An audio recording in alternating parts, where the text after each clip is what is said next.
welcome to our camper van.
Alright, so when we first bought this van, it was just the cargo version, and it only had these two front seats, and it had a bulkhead metal divider here.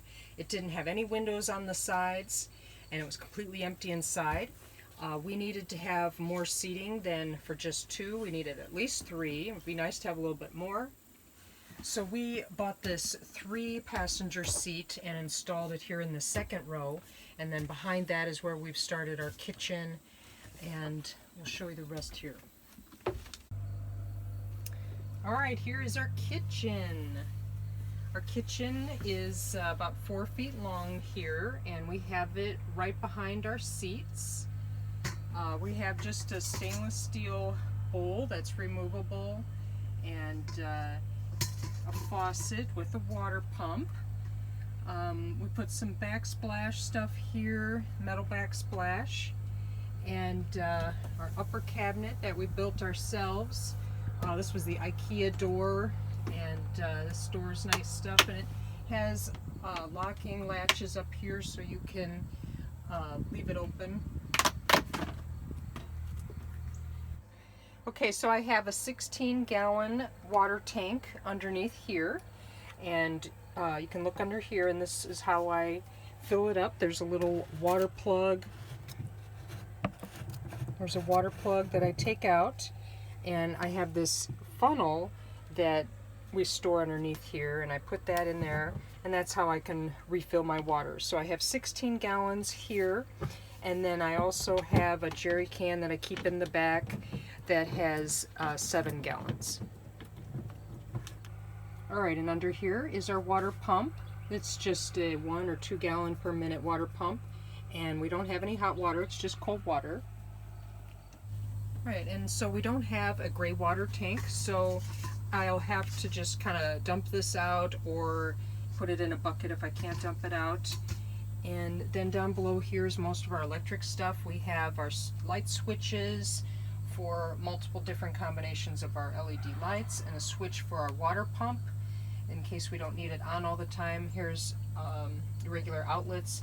We have some couple drawers. This has all of our little dishes in there. And down here was where we have the sealed propane box and our stove. This is a propane stove, and it'll come out and sit up here, but it locks in place here when we're driving. And just another drawer with silverware and stuff.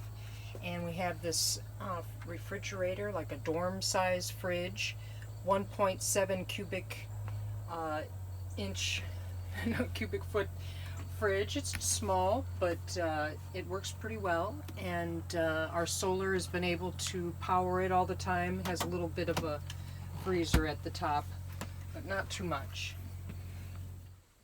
And behind the seat here we also have some outlets that are a little bit hard to see here, but down here we have some more sets of outlets that run off of our solar. Alright, here is our bed. We have it like a bed loft. I have enough space to comfortably sit up, and I have a 6-inch memory foam mattress. A good bed was really important. This is a queen size because we're going to have sometimes 2 people sleeping up here and 1 down below. So our van has a capacity to sleep 3, seat 5 in the passenger seats. And over here I have like my closet. These are again the IKEA doors, and these open up, and I have storage inside here for all of our clothes, and it actually holds quite a bit. The space goes all the way down and all the way up, and we have some LED lights up here. This is our fantastic fan, which I have over the bed, and I really like that because we have these side venting windows that I can open up, and it pulls the breeze through the front there and out the back. This is just the one direction one where it just exhausts it, but it has 3 different speeds.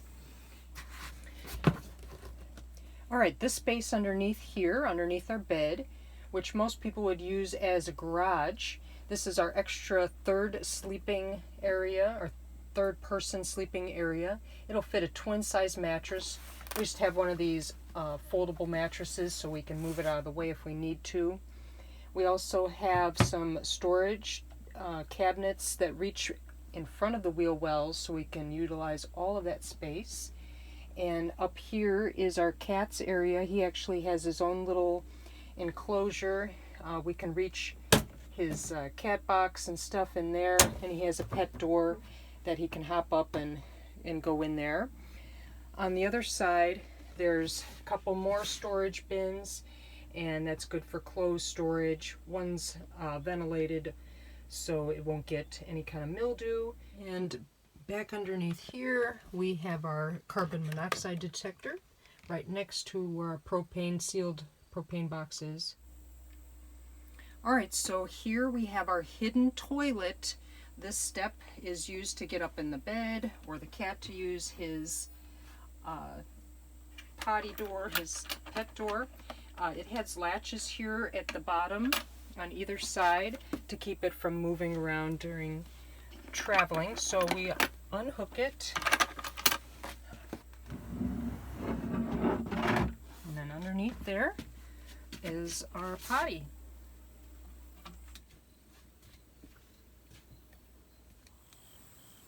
Alright, so here is our garage in the back of the van. As you can see, it's open all the way through. We could use this for storage for bikes or whatever, but right now we have it as a bed area. And you can see here our mattress, and this is how we ventilated our mattress. That's imperative in vans and in RVs to make sure it doesn't get moldy or mildewy. So we have these little strips that ventilate underneath our mattress. On this side, it has storage that goes all the way up the whole length of this bed area. I keep our outdoor chairs. This is our shower tent, our shower supplies, some collapsible bag, dog tie out, and so forth. On this side, this is where we store our other 7 gallons of water, an outdoor rug that we put out, and here I have a laptop table that's strapped in so I can have a little table in bed to work at. And I have these yellow blocks, the leveling blocks. I have a whole bunch. And I'll have cords and rubber mats.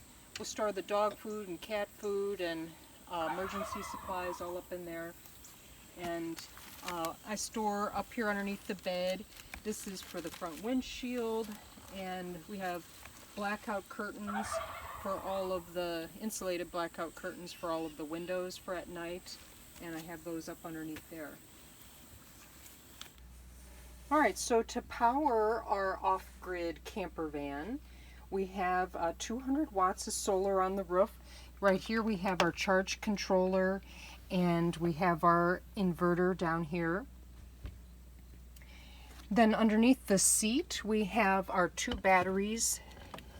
They're 2 12-volt AGM batteries. They're hidden underneath this rubber mat to keep them safe. And there's also, if you can see that down there, an alternator switch. So when we are driving, if our batteries are low, we can flip that switch and it'll use the van's alternator.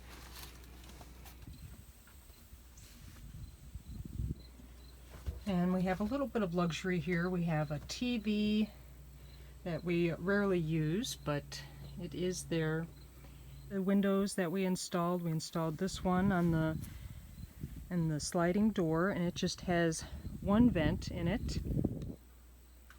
And you can see here we have 2 vented windows here on the driver's side, and that is really nice because you can really get a nice cross breeze going through here and the other side, and then your vent fan in the back. And then here's the window on the other side that has the 2 opening vents. In the afternoons when the sun's coming in, we'll close these curtains here, and it really helps keep it cool. And I think all of the insulation that we did in the walls, we don't seem to overheat as much in the afternoon sun. In the morning, I try to face the nose of the van towards the sun so it heats it up warmer, quicker in the morning, because a lot of times we're traveling in areas where it's 80 during the day or upper 70s, but getting down into, you know, the 40s and stuff, so that really helps warm it up. And in the afternoon, then we'll put the windshield, reflective windshield stuff up here, and that'll keep it cool again too. But this is a really simple kind of design. We had a couple things that we needed to have as goals. We needed to be able to fit at least 3 people in the van and sleep 3 people. And in order to do that, we had to, you know, take away from some of the living area. We use mainly these seats here for our sitting and our living area, and the front seats also. So this is kind of like a couch. And we could sit here and watch TV. This TV swings out. So one of the reasons that we bought a Sprinter van was to be able to have this longer wheelbase, something that got 19 miles per gallon, and we could fit enough passenger space and still have a comfortable living area, and especially the bed. I've lived in travel trailers for approximately a total of 5 years, and I didn't want to deal with any kind of bed that had to be folded and unfolded or made up every night, or to sleep on cushions that you could fall through. So the bed area it's a queen size bed. It's larger, but you know, 2 people can sleep up there. And if we don't need this space down here, it's great for more storage. But right now, all of the cabinets that we have been plenty to keep everything we need. And I have more storage underneath these seats and bins, and really we don't really need too much more. If we wanted to bring bikes, we're probably going to add a bike rack to the back, and or something up on the roof. The 200 watts of solar has been enough to run our little 1.7 cubic foot fridge all the time, and charge our cell phones and laptops, maybe a few lights, but that's about it. I also have a little, I think it's called Halo, a little box that I can plug into and charge other things to keep them going, so I don't use our solar too much in case it's a cloudy day, or I've had to park in cloudy areas, or shady areas, I mean, for extended periods. Then I've used that also. Alright, that's it for our tour of our homemade camper van, our Sprinter camper van that we have been working on for the last 7-8 months ourselves, and we're pretty pleased with it. There's a few things that we do differently, but for overall we're pretty pleased with it. Alright, thanks for watching, and make sure to hit the like and subscribe button if you haven't done so already.